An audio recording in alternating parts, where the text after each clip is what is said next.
Shalom and welcome to TBN Israel, the podcast. And today we're talking about Judea and Samaria, the new front in this war against Hamas, Iran, the Palestinian Islamic Jihad, and other terrorist organizations. The new old front. Yes. It's once again the same front that we're fighting. But it's as heating everything up, in the Middle East. And more terrorists are being released because of the ceasefire agreement with Hamas in Gaza to release our hostages in exchange for Palestinian convicted terrorists. This is the situation, and we're going to talk about that today. Everything, all that and more, today talking about Judea and Samaria on the TBN Israel podcast. Yeah, but before we get into these details, subscribe, share, and like. Please subscribe to TBN Israel YouTube channel. It helps us reach more people around the world. Tonight, we have a special guest. We're actually doing this podcast in front of people in our studio all the way from California. First live audience ever. Yeah. Maybe many more to come. Who knows? Definitely. If you're here in the area in Jerusalem, give us a call. We'll invite you to the podcast room and you can be part of this recording. So we're here talking today about everything that's been happening in Judea and Samaria. It has been, well, it's the new news. We've been there just this week on Tuesday, the same day that the operation was launched. Yes. And you can feel that it's getting, more tense there, especially after the release of 90 Palestinian prisoners and, prisoners. We're talking about terrorists. So let's zoom out for a second for everyone who's watching this at home. Where is Judea and Samaria? Yeah, but even before that. So the war has been, it's this never-ending series of wars ending in our region. Yeah. So we vanquished Hamas in the Gaza Strip, and we beat Hezbollah in Lebanon, and we pushed back into Syria against HDS and El Julani or Shalom or whatever the name is this week. Whatever replaced Assad's regime. Yes. And we pushed back against the Iranian presence within our region. And we fought against the Houthis. And we bombed within Iran proper. And now the next front, and I'll break this down, the next big front for the coming months is Judea and Samaria. Which is right here, by the way. It's Judea super close to us. Is contained within the state of Israel. It is bordered by Israel on the east, Israel on the west. People like to call it the West Bank. We don't agree with this name. It's geographically incorrect. Yeah. But anyway, there's more areas that are west of the Jordan River. Yeah. It's not really the area to the closest to the west of the Jordan River bank. Anyway, but the point being here is that Judea and Samaria is contained within Israel. We have a story that's coming out in a couple of days about on the ground in Judea and Samaria. Mm-hmm. But to make a very long story short here, the background is that Judea and Samaria is peppered with Jewish population, intermixed and intertwined with Palestinian population, that some of which is controlled by the Palestinian Authority. Yeah. And according to Hamas spokespeople and leadership, according to the now retiring Israeli Chief of Staff, Herzi Halevi, according to our political leaders and the Americans, the next big thing to happen in this neighborhood is Judea and Samaria. It also makes sense. Now that Hamas lost control in the Gaza Strip and there is the ceasefire agreement, they want to keep attacking Israel. They want to keep sending terrorist attacks, suicide bombs, and where they can do it from, Judea and Samaria. Yes. Hamas, if there were elections now being held in Judea and Samaria amongst the Palestinian people, Hamas would be voted to lead them again. Always, yeah. Again. And they even became stronger after the October 7 attacks, and especially now that they're releasing their heroes, the terrorists and convicted murderers, from prisons into Judea and Samaria. Yeah. I don't think that they're going to start selling falafels, Mati. I've said that to our friends from California before. What are you talking about? Falafel is Israeli food. Yeah, but they also can make it. We're going to get copyright violations for falafels now. I can see the angry comments already. Falafel was our food, you stole it. Falafel, by the way, for the record, is Egyptian street food before it was anything else. But the format in which we eat it in Israel, not the way we ate it at the Yemenite falafel, the format we eat it in Israel is an Israeli invention, by the way. Yeah. And it tracks back all the way to, I forget the guy's name, in Tel Aviv in like the 50s. Something like that. Abulafia. No? No. Abulafia, it's not. Abulafia, it's they're an Arab family in Jaffa. It's an Israeli guy who has nothing to do with Arab heritage. By the way, there is a Jewish Abulafia also. family. Yeah.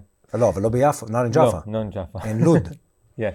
Anyway, Get back to the topic. Back to the Terrorists topic. being released. Falafel is Israeli food. Now we continue. Anyway, We made it. So focus on Jenin for a second, because I think the story is Jenin. Okay, Jenin. Jenin is the hub. just a minute.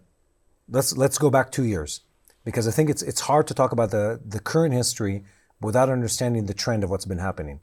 People, and let's give people some context. People imagine this neighborhood as like these cohesive and clear boundaries and borders between places. And when you travel through the Judea and Samaria, I mean, we have to travel. We're looking out behind Yair's frame. You're literally going behind that hill, and you're in what is de facto outside of the boundaries of Israel. Eastern Jerusalem, but Eastern Jerusalem partially Behind controlled. the wall. Yeah, partially controlled by the Palestinian Authority. Yeah. So the border is unclear, and the boundaries are not very, they're not aligned. They're not defined. They're not defined fully. There's a huge mixture between Jewish and Palestinian population in Judea and Samaria. And the Palestinian Authority, and this is what's important to contextualize, they don't control all of the Palestinian Authority.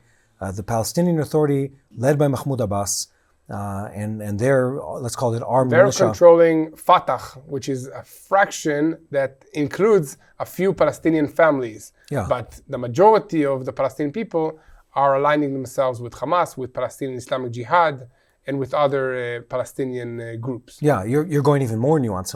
I was going to say, yes, they might on paper control the entire terrain. They don't in reality control everything. Yeah. They control part of it. They've lost hold of quite a few areas within Judea and Samaria. Mm-hmm. They lost hold, by the way, to a violent coup to the Gaza Strip back in 2006. So it's not as simple as like, this is them, this is us kind of thing. They themselves are infighting. They themselves... The Palestinians are in a Palestinians, civil yes. war for 20 years now. Yes, they're fighting. They have tensions. Islamic Jihad. Yeah, some factions don't recognize the PLO government. Some of them don't We recognize even Hamas. forgot about the Islamic State. Yes. There were, Palestinians supporting the Islamic State in Judea and Samaria. Yes. So it's So very before complicated. before October 7th of 2023, things in Judea and Samaria were already very hot. There already was ongoing conflict within Jenin, which is a northern Palestinian city to the north of us, north of Jerusalem, closer to Afula, if you wanted a nearby Jewish community. It was already violent. The IDF already escalated operations back then to a point that was unseen since Mazar Chomat Magen, 2002. What was that operation called? Yeah. Whatever the operation was called in 2010, Shield or something? maybe. I was a young soldier in the army back then, 2002. Anyways, back then that was the last time we had any kind of fighting at this caliber. No pun intended. And then that fighting was ongoing before the war. Huh? Protected edge. Protective edge. Thank you, Tomer. 2002. The IDF was using attack helicopters. They were using tanks. They were firing missiles because we were fighting against hardened Hamas terrorists, and not just Hamas, also Islamic Jihad, inside Jenin. And now we can get to today's story. Okay, today's story, the major clashes between Israelis and Palestinians and the IDF against Hamas terrorists is in Jenin. Yes. Okay, Jenin is a stronghold city that is supporting of Hamas, and Hamas has operatives there. Hamas is trying to rally all the extreme, young people, young factions, and basically posting on social media platforms that this is the time to uprise, this is the time to carry out attacks against any kind of IDF presence in these areas, and they're trying to create another intifada, basically. Yeah. They haven't succeeded, at the moment, because the IDF is very strong in these locations, sending in special forces, sending in the Egoz reconnaissance unit, Duvdevan, which is a special unit, used to be part of the paratroopers, and other units like they're sending in Mati to Judea and Samaria very soon. The best of the best of the best. But to your point, though. Here's the contact info for Best Car. Oh, wait, thank you. Not now, Yair's computer.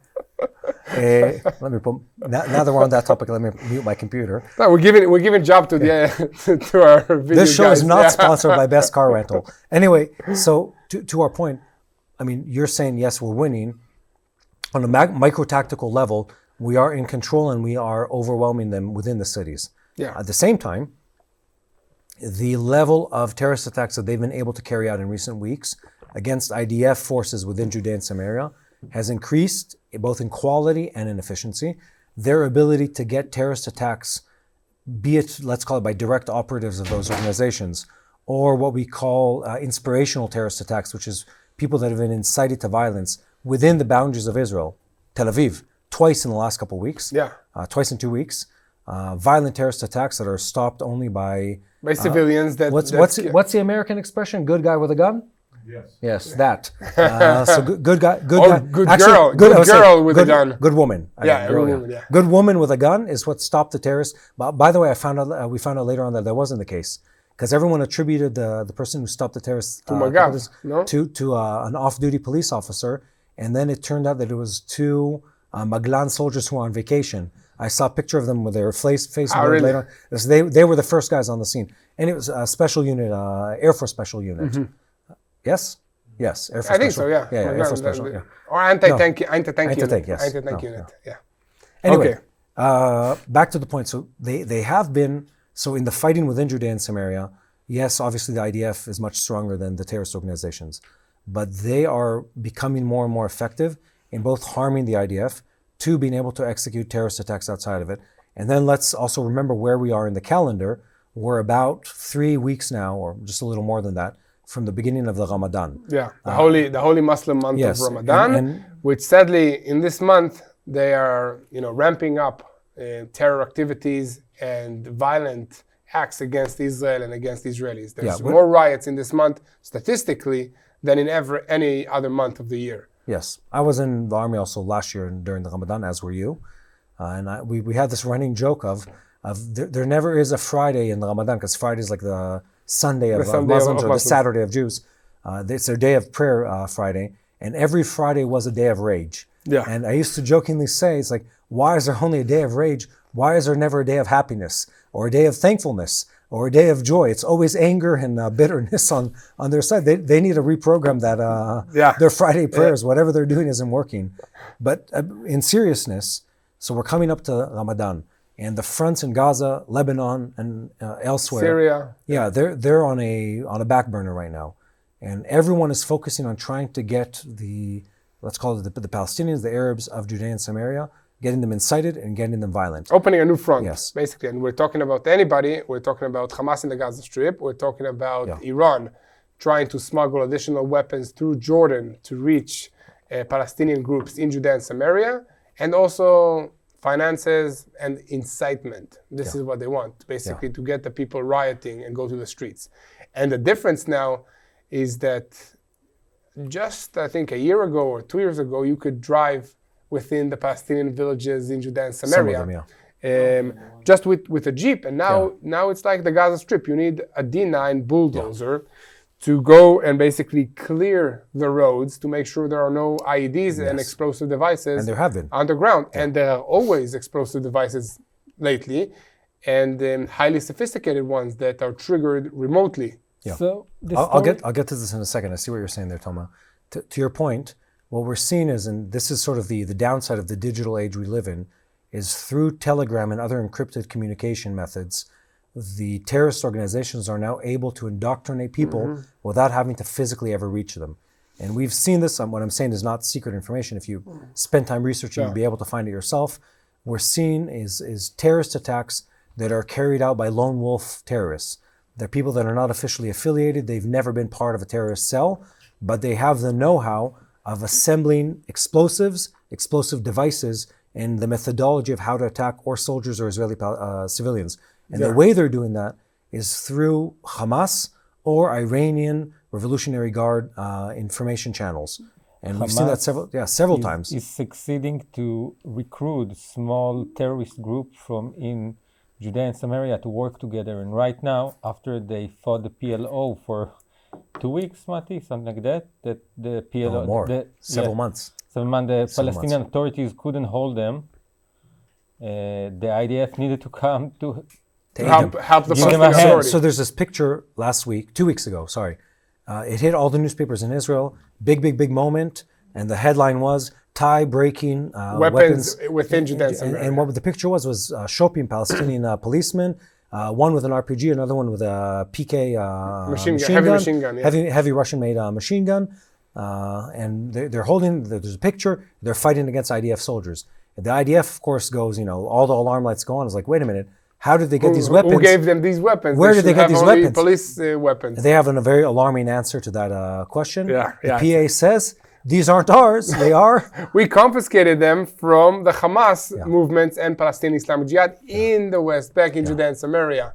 So it's very alarming that they have these weapons there. Because these weapons, we were used to seeing them in the Gaza Strip and in other locations outside of Israel proper. Yeah, and to give a background context here, the way they're getting these weapons is, especially before the war started, but even since then, the Iranians have been able to smuggle through the Jordanian border in northern Israel weapons into Judea and Samaria.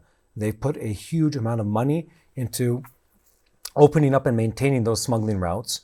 And it's, again, in this region, if they're smuggling drugs, they're smuggling weapons. If they're smuggling weapons, they're smuggling drugs. It's the same. Same. It doesn't matter. Well, the end result is that now the terrorists have guns. The numbers in Judea and Samaria are alarming. You think people talk about, weapons proliferation in the U.S.? Well, at least it's regulated over there. Yeah. Judea and Samaria, the numbers are in, and I said this in all seriousness. Nothing changed from Bible time. Huh? Nothing changed from Bible time. Well, the level of weaponry has. Yeah, for sure. It's changed dramatically. So these guys, the numbers are pretty much in every household in Judea and Samaria. You have at least one weapon.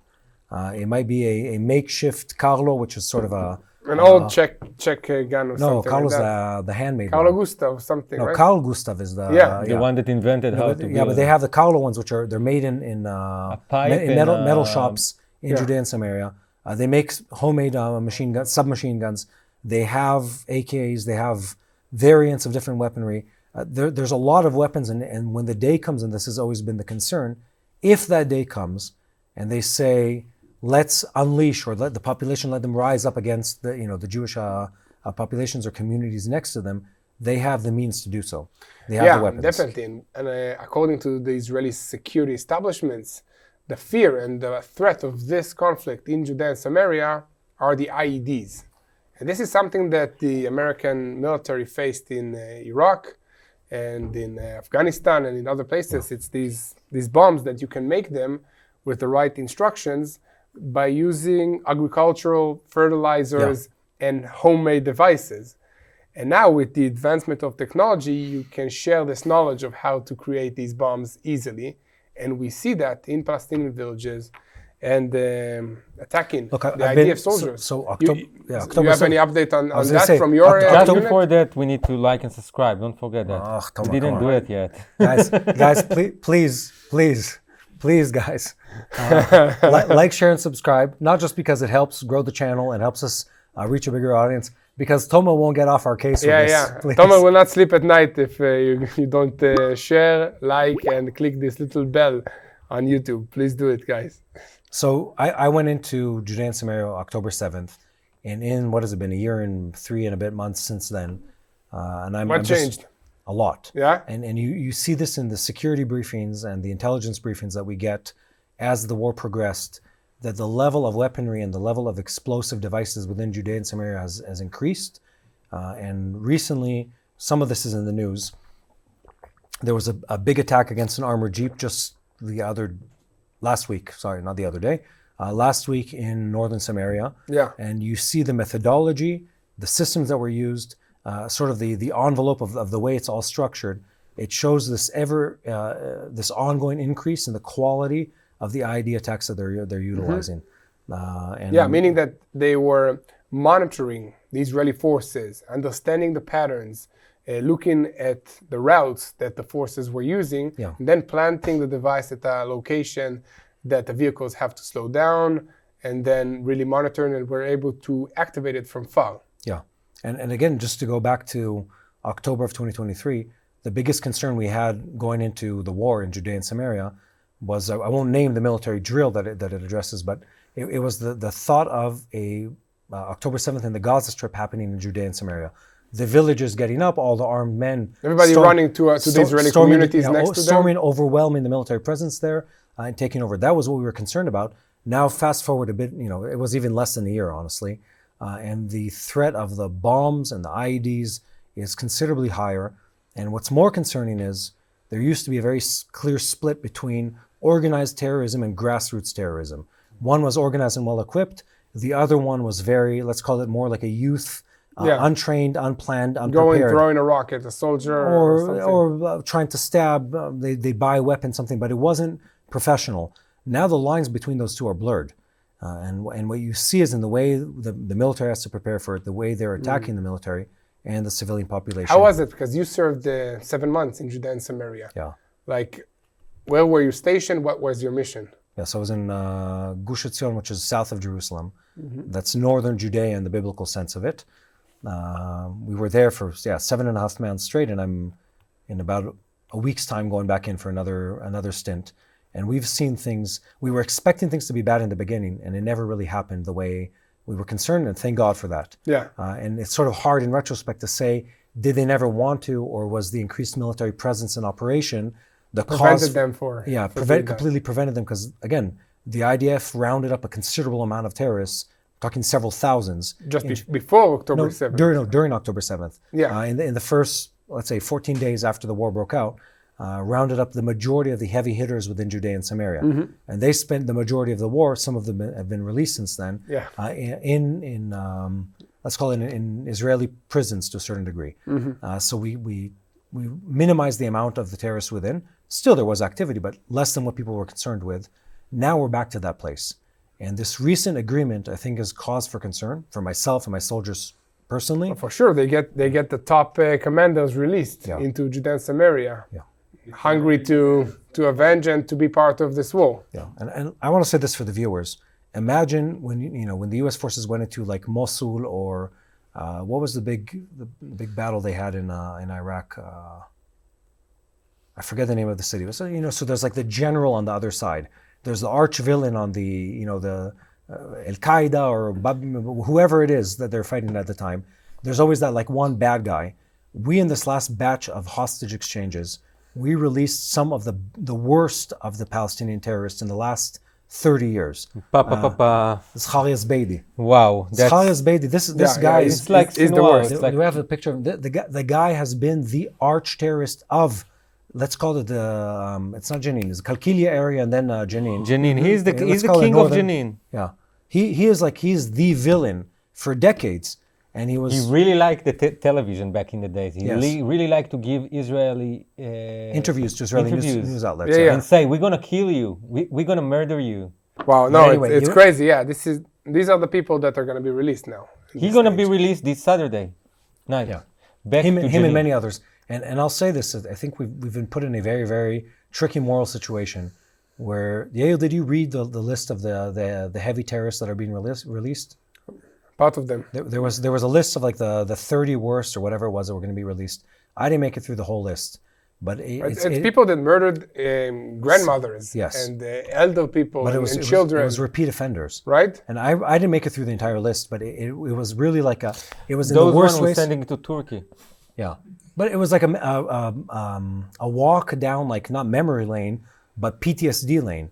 Of like remembering the people that were responsible for the bus suicide attacks we grew up through. The terrorist attacks that we grew up through in Jerusalem, of buses blowing up in the streets and people with explosive devices blowing up, walking down a market, starting to fire automatic weapons into a crowd walking down the street. Those guys are being released.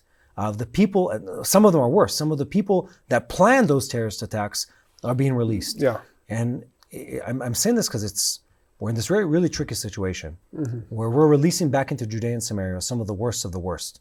People that soldiers were killed trying to apprehend them, people that are responsible for multiple deaths of Israeli civilians. Let me just remind everybody that Yahya Sinwar was released in the Shalit, in a prisoner exchange deal that we released 3,000 Palestinian prisoners for one Israeli soldier.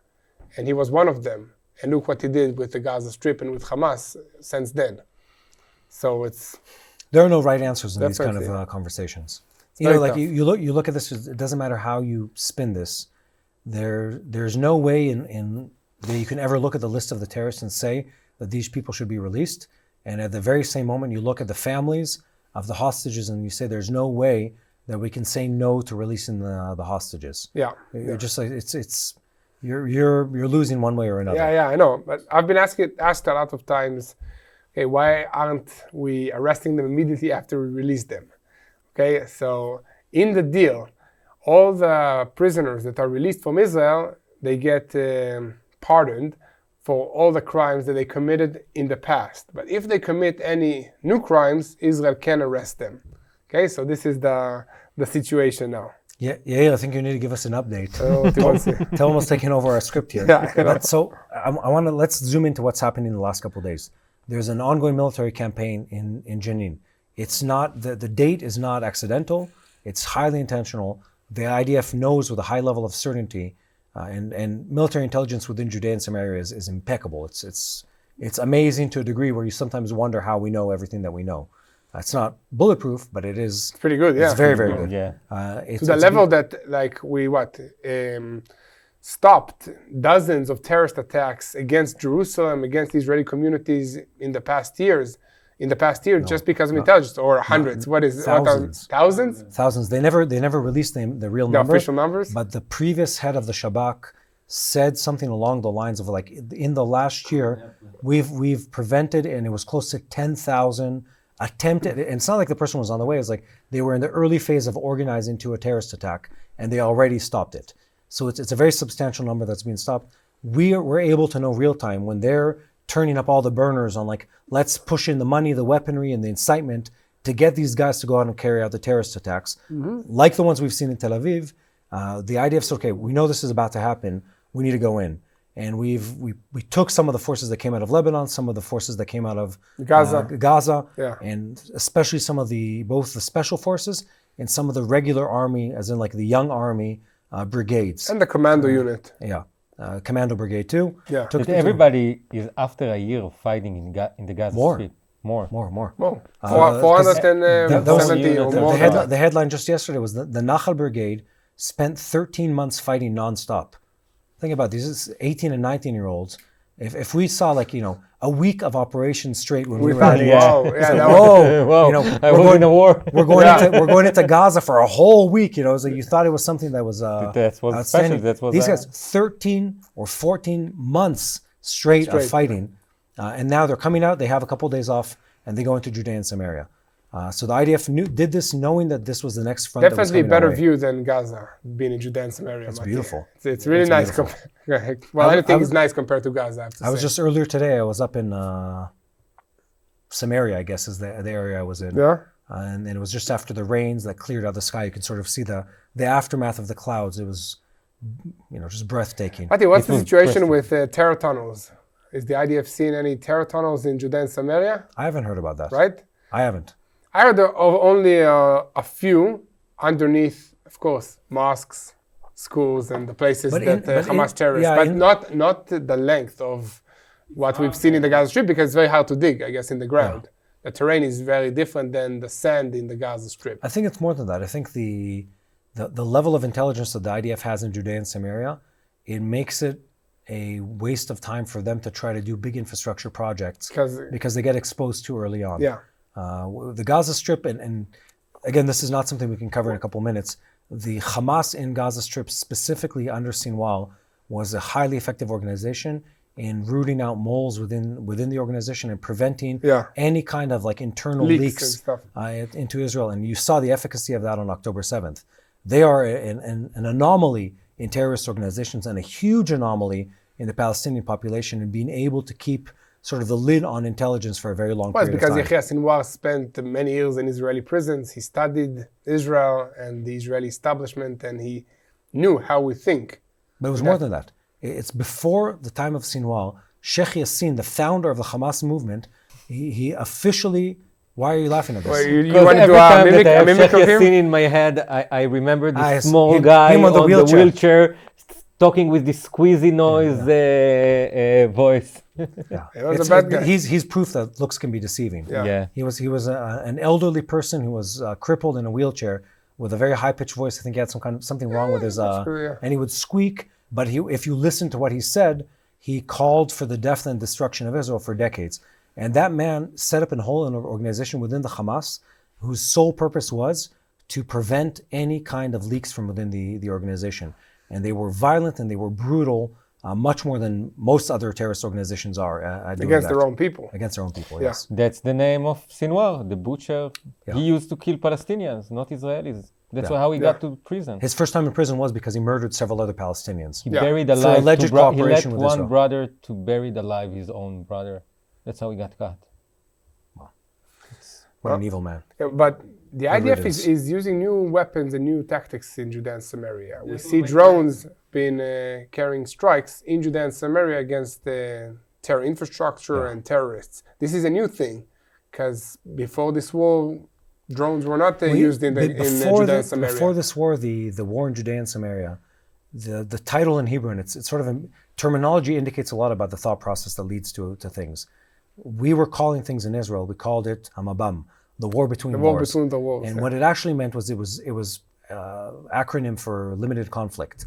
And what it was, the way the IDF thought about fighting in Judea and Samaria and also Gaza Strip to a certain degree was it wasn't a war, it was a low friction conflict with the intention of containing and not controlling. So as we want to try to keep back the tide of terrorism, we want to try and intercept terrorist attacks. We're not trying to prevent the terrorism in itself. Well, it was also what we did in the Gaza Strip. We're trying to deter the other side, so we have an extra 5-10 years of kind of quiet. We saw that doesn't work very well. No, it proved itself to be ineffective. You think something changed in the way the IDF fighting Absolutely. now? Because we see the Air Force in Judea and Samaria for the first time. Look, I'll tell you where you can see this. Again, we go back to terminology. When the war started, the IDF on the brigade or the battalion, brigade, and division level was counting terrorist attacks that were prevented. And then we switched and we started counting something entirely different. Terrorists that were taken out. Yeah. We went from defensive to offensive. And I hope we can continue thinking that way. And I remember it bothered me because this is the same language that was used many years ago when I was a much younger officer in the same region exactly. Where it bothered me is like, why are we playing defense on our line, our last line of defense? Why don't we go in and like uproot the terrorists themselves from why are we waiting for them to, why are we waiting for them to come to us? Against us before we open fire back? Exactly. So the IDF has changed a lot in its methodology. It's become, and this goes through all levels of the army. We're taking the offensive. The initiative, we are moving our forces to the strategic locations before something bad is happening. We've seen that in Syria. I think Syria is the best example of this. Because in Lebanon, we took our time. It was a whole year of they punch us, we punch them. They fire one rocket at an IDF base, we carry in airstrikes against a weapons manufacturing facility. They attack civilians. We destroy their leaders in Beirut or inside Lebanon, further to the north. And then the whole equation stopped when we carried out the beeper attacks and then launched the ground invasion into South Lebanon. That's all that's outside of Israel. What? And I think that's all outside of the boundaries of Israel. Within Israel proper, and specifically within Judea and Samaria, the military, this is a bit controversial what I'm about to say, the IDF protects the Palestinian population to a degree that no one outside of the country understands. And I'd even say that most civilians within Israel have no idea to what lengths we go to prevent injuries and death on the Palestinian side of Judea and Samaria. That's true. No one has an idea of how much energy we spend on this. I'm a low-level tactical commander It's in the the Wild army. West over there. It's the wild West over there. It's the most... there is no law really in the Palestinian area. No, it's an ungoverned population to a great degree. But it's not just that. It's they violate every agreement that we have with them when it comes to land grabs and illegal activities and even weird things like contaminating the soil and the underground water and everything. They violate all the rules. Burning the garbage. Yeah, everything. They violate all the rules always, all the time. And at the same time, our army, and I say this as someone who's experienced this firsthand many times over 20 years at this point, close to 20 years at this point. I've seen this. We spend a huge amount of energy. How old are you, Mati? Very old. I've spent a huge amount of time personally, and I've seen the army engage with this on many, many levels, some of which we can't talk about yet, in protecting the Palestinian population. We continue to do so also during the war. The army, and I want to say this because people need to know this, the army investigates every single time that a Palestinian is hurt when he was not supposed to be hurt. Yeah. Every single time. Also, if a Palestinian claims that a vehicle was stolen from Anything. him or Anything. destroyed because of an IDF activity or something, the IDF investigate this. Yes. And soldiers are being judged and punished if they found guilty. We take it very, very seriously to protect the Palestinian population, sometimes too seriously, at the expense of the Jewish population in Judea and Samaria, and at the expense of the IDF soldiers. And sometimes that's sort of the trade-off you have to make. We make a claim to fame as a fighting force, and it's different when you're fighting Gaza, Hamas in Gaza, or Hezbollah in Lebanon, because you're at war against almost a nation-state kind of entity. Yeah. But in Judea and Samaria, we're very, very, very careful to protect the Palestinian population. And also in the Gaza Strip, we're protecting the Palestinian people. We're bringing food, aid shipments, trucks. We let them know before we carry out an operation against the Hamas terrorists in a certain neighborhood. Yeah. We evacuate the civilians. We protect them while they're being evacuated as Hamas is attacking them. I mean, it's kind of weird. I'll tell you what I was thinking. It took me a second to fully form the thought I had. So here's the thought. Tomo's talking about the escalation level of weaponry that we have in Judea and Samaria. The reason for that is it's much easier if you're an army to never enter into a city. You just can use artillery or indirect fire or long-range fire, and what that causes is it causes a lot of residual damage to population, to structures, to vehicles, etc. Civilian casualties. Yeah, we don't do that. We send in ground troops in light vehicles. And we used to do the surgery way. They call it like a surgery. Go to somebody's house. They know they have the information about him. He did that and that. They come and take him. In the middle of the night with a small group of soldiers, and hoping that they will take out the person. It will figure the problem. But right now, it's a bigger problem. Yeah, definitely. It depends where you are in Judea and Samaria. In the big cities, so let's break this down again, because I think we need to dive a little deeper. But if they stay until here, they can like and subscribe. Tomo loves this like and subscribe kind of thing, huh? We need 5 ones. So let me say this. Even though we have a relatively good rate of subscribers versus viewers, we still want more of you to subscribe, because it makes sure you get to enjoy the content every single week. So take a second, pause the video. We'll still be here when you get back. Press the subscribe button, the share button, and the like button. And now we can get back to the content. So who are we fighting in Judea and Samaria? Okay, so first of all, we have the Hamas terrorist organization in Judea and Samaria. Yeah. Second of all, we have the Palestinian Islamic Jihad. These are the two major terrorist groups that are controlling and waging a war against Israel. We've also been fighting them in the Gaza Strip. And the Judea Al-Aqsa. But on top of that, you have Al-Aqsa brigades. You have Lion's Den. The Lion's Den of Jenin. Yes. You have all these you have ISIS groups still operating in Judea and Samaria. Yeah. And other names that I don't remember now of Palestinian terrorist organizations. So I read this really interesting analysis of why the terrorism is much stronger in Jenin. And one of the surprising reasonings was that the different terrorist organizations were cooperating there. Where in most places they don't cooperate. They fight each other. They fight each other, to the death. Yeah. And in Jenin, unlike many other places, the different terrorist factions will fight together, even though they're completely misaligned when it comes to ideology or methodology and stuff like that. And that's why you see such an increased level of violence. And again, as in every single podcast and every single piece we make, the first, second, third people to suffer from this are the Palestinians and the Muslims who live in those cities. The people of Jenin live within a city that is struck by terrorism. Ruled by terrorists. Ruled by violent, it's not even terrorists, it's violent militias that rule the city. And they fight and they have gang wars in the city. Palestinian Authority comes in, they're having something that looks out of like a Hollywood film, firing automatic weapons within the street, running and stuff like that. It's a very, very violent existence that is terrible for these people. No, for sure. Many, many different factions fighting in Judea and Samaria. And the biggest concern right now is not just organized terrorism. Because again, we're living in the TikTok age, we're living in the Instagram age, we're living in the Telegram age, where if I wanted to get to a 16-year-old or a 17-year-old in a house, I don't ever have to meet him. I can be an Iranian, agent operating out of some city in Iran or elsewhere in the Middle East. Yeah. And I could have a server farm that's feeding false information and videos and instruction PDFs on how to assemble bombs and how to hurt IDF soldiers, et cetera, et cetera. And if I get it to enough people, one of them is going to make the decision to go and do it.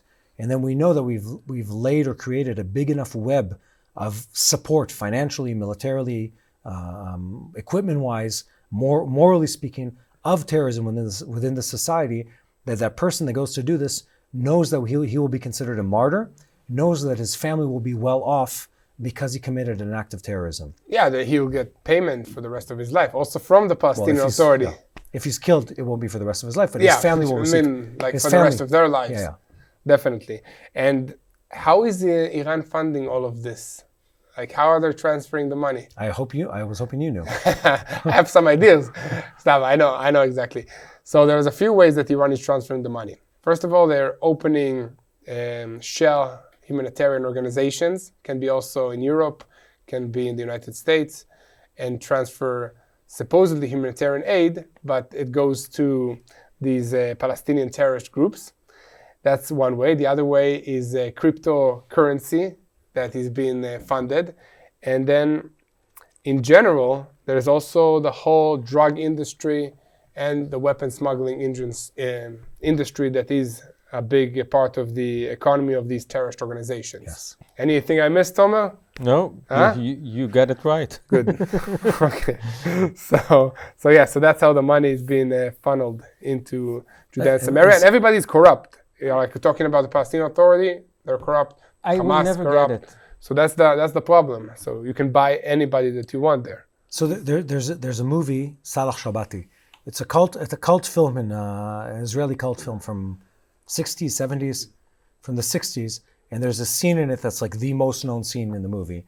And in the scene, I don't remember the scene. I think. The scene is the one with the trees and the sign, where they bring the rich American Jewish donor to the field, and in the field there's a bunch of like saplings, small trees, and there's a sign, and the sign on the first guy comes and it says donated by so and so family, and then the next day they bring the same group of like onlookers from like the nearby like small town. They're immigrants, and it's a different guy and it's a different name on the sign again and again and again. Well, that's a joke, but in the Palestinian Authority, that's a financial reality. Where if you now, I did this just the other week, ride your bike down towards the desert through East Jerusalem, and you're going to cross the Kidron Valley. And the Kidron Valley has raw sewage running through it. And the reason it has raw sewage running through it is because, I don't know the exact number today, I think it was six times in the past. Yeah. It was 6 times 20 years ago. I think it might be more than that now. Yeah. Where the funds to build the sewage treatment plant were given in full to the Palestinian Authority. Let's not say many times. And it's evaporated. And it evaporates. There's a sign. It's already long faded and gone. And it said donated by the government of Sweden. Yeah. Don't hold me to that exact name, but it was one of the Western European countries or Scandinavian, and then a different country, and then a different country. So they're suffering from terrible corruption. We're talking third world country levels of corruption where the sons of the dictator or the leader are billionaires somehow. Really. Yeah. They're driving luxury cars. They were doing, who was it? The son of that's Hamas. The son of one of Khalid Mashal had a hypercar race in Dubai, I think. Yeah. In the beginning of the war, to raise funds for the victims in the Gaza Strip. But he was driving like a $400,000 car and living a very non-Muslim lifestyle. Yeah, I remember that. So terrible corruption from throughout. alcohol to parties and all kinds. We of all saw the photos coming now from Gaza, from the Gaza Strip. We saw the destroyed buildings and what the IDF, how the IDF left the place. And I don't get the people of Jenin wishing that future for themselves right now. Yeah. Because after this operation, with what we see in the Gaza Strip, the question is, what would be the day after this operation in Jenin for them? Yeah, plus also, Hamas is stating that they won this war, and you have rebels in the Gaza Strip. Have you ever heard them admit to defeat in any way, shape, or form? Have you ever heard any, Muslim country admit defeat? How you can one day shout for the genocide of your people, and the day after said that you are one? One day saying that Israel is committing a genocide against them, and then the other day, the same day they won the war. Same day. Same people. Same day, same people. Once they said we survived the genocide, they seem like they've just come back from vacation. They were well fed and well dressed, And not to say that there wasn't suffering in the Gaza Strip, but these individuals didn't seem like they were suffering. Yeah. And at the same, they take a breath and then say, but we've also won, we've defeated the Israelis, and we are victorious. And of course, the usual chants of death to America, death to Israel, Chai bar el Yahud, essentially murder all the Jews. Chai bar el Chai bar el Yahud. Yeah, but also you have the residents of the northern Gaza communities, meaning the northern villages of Gaza, return to their houses after a few months of being in the south, and they said, okay, if this is victory, what's defeat? And as they are saying it, they were afraid, the kids were afraid that Hamas will take their mother or grandmother because of speaking against something that Hamas wants to push, this kind of propaganda and image of victory that Hamas is trying to achieve. But in reality, they have no homes. They didn't gain anything from carrying this attack against Israel. How do you pronounce this in English? Is it called a Pyrrhic victory? You know the term? You say in Hebrew, Nitzchon Pirus. It's named after a Roman conqueror. Papyrus? Pirus, not papyrus. So I looked it up. It's called a Pyrrhic victory in English. And the term is one more victory like this and we're lost. Which the term means is the victory came at such a high cost that is no victory at all. And that's what the Palestinian people in the Gaza Strip are seeing. They look at it and they say, you call this victory? And again, these people, call it good, call it bad, whatever it is, the society was corrupted by Hamas. That's the right way to look at this. And because of that corruption, the houses were fully weaponized. So every home, so the IDF says we're not just tearing down homes, we're tearing down homes that were built as weapon caches. The sad part is that almost every house in the Gaza Strip, the window, the wall was knocked down towards the direction of Israel, so they can place an RPG rocket launcher, an anti-tank missile, or other stuff, a sniper location against our forces. And they used all the civilian locations, mosques, hospitals, schools, in order to carry out and plan their defensive against the IDF after launching October 7. So it's very hard to differentiate between what's a civilian and what's a military outpost in the Gaza Strip. Yeah, there's very little difference. Yeah. And that's the whole point here, is their society is giving themselves, some of them willingly and some of them not, to a death cult of a terrorist organization. And it's consumed their society and consumed their economy, consumed their people, consumed their future for the sake or on the altar of violence and hatred against the state of Israel. And this is both a spiritual statement and also a practical statement. They've reaped, we say in Hebrew, the priya biushim, the rotten fruit of what they've sown. Yeah. And the rotten fruit is destruction and death to their people. It's a terrible thing. They deserve much better than that. But the reality that they're living in is that they've been taken over, consumed as a society by a murderous organization.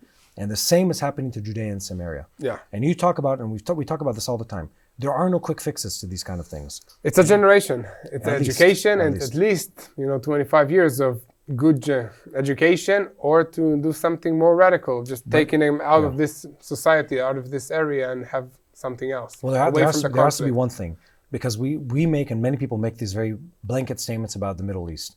Oh, this is a conflict that can't be resolved. Oh, this is a level of violence that is unseen and stuff like that.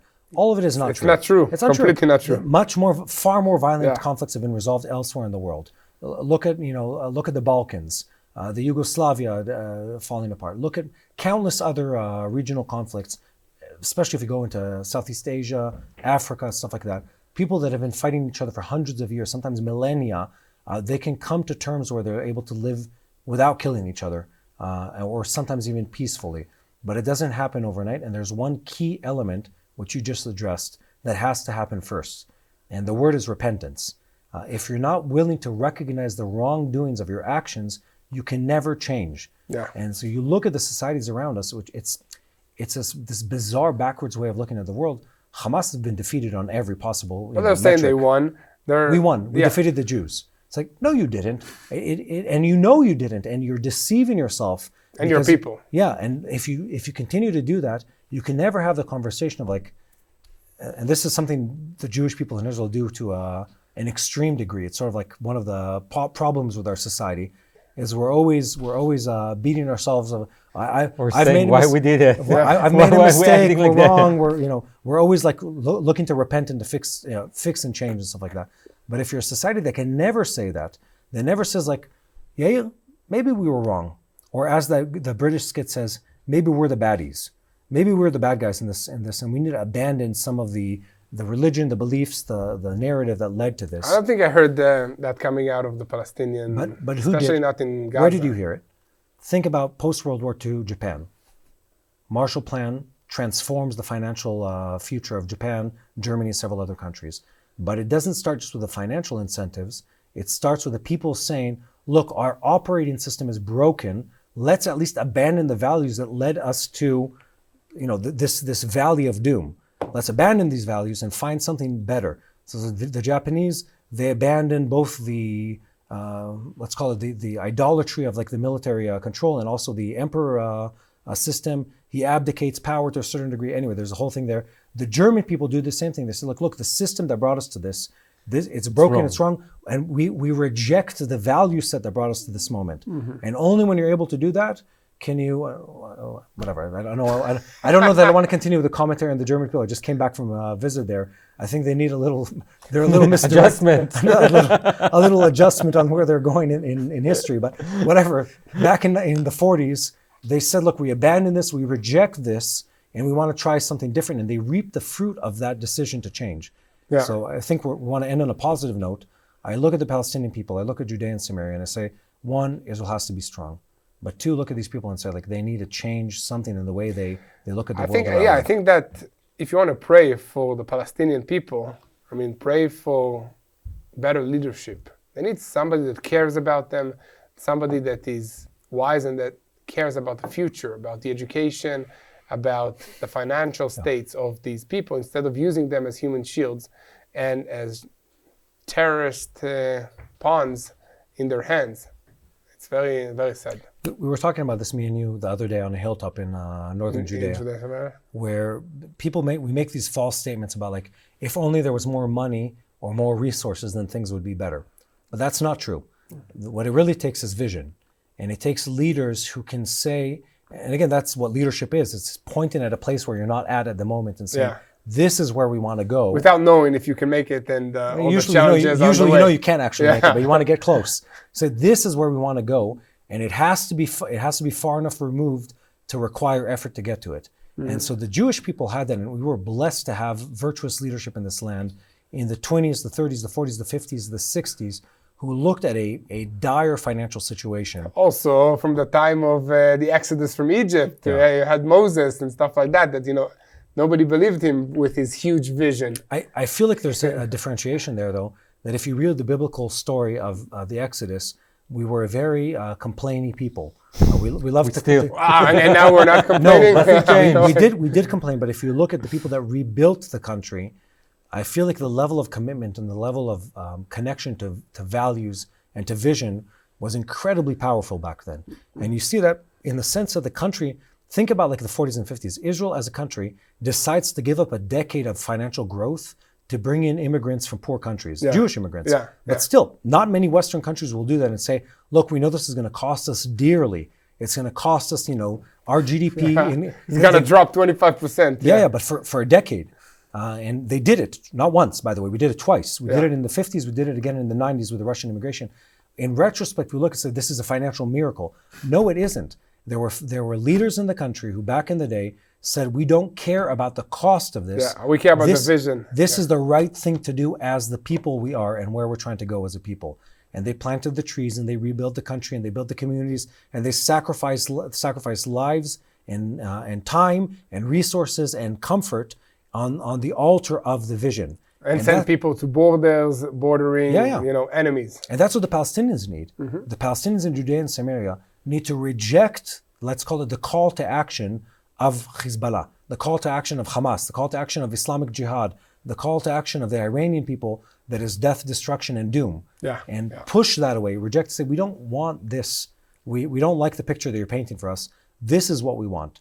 And something of virtue, something of good, something of a positive outcome for those people, whether or not that can be found within Islam in the way that they practice it. That's a different conversation. But there is a better way to go about life and leadership. Yeah, definitely. Mattia, you look very energetic today. Can you tell maybe our viewers who's the sponsor for today? Oh, you forgot. You want me to tell them? No, I remember who it is. You remember? You gave good enough of a hint. Our sponsor today is Vinya, and no joke aside, I took two pills today. That's why. I take two. No, it was because I was sitting in briefings earlier this morning. You need to be awake. I got so much pent up energy from sitting for several hours. So guys, definitely. So our sponsor for today is Vinya.